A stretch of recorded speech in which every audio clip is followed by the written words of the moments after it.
मला तर वाटलं होतं हे तर खूपच ईझी आहे, पण नाही. तुम्ही आता माझी हालत बघत असाल कशी झाली आहे ती. हे आम्ही कनेक्टर आणि पाट्या आणल्या होत्या रेस बेडसाठी, तुम्हाला आठवत असेल तर.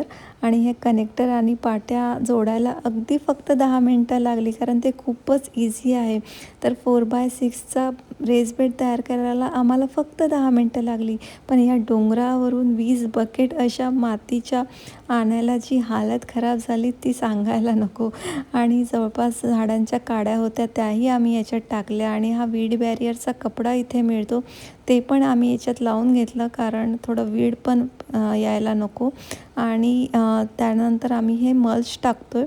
मल्चिंग खूप इम्पॉर्टंट आहे, कारण जी डोंगरावरची माती आणली होती ती थोडी चिकट आहे, त्यामुळे मॉइश्चर कंट्रोलसाठी आम्ही मल्चिंग थोडं जास्त टाकलं आहे.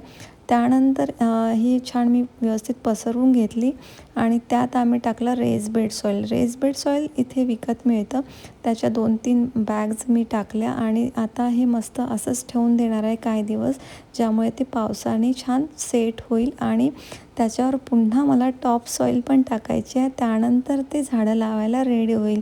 सो फायनल रिझल्टसाठी बघत राहा America with Suchita. Thank you so much for watching.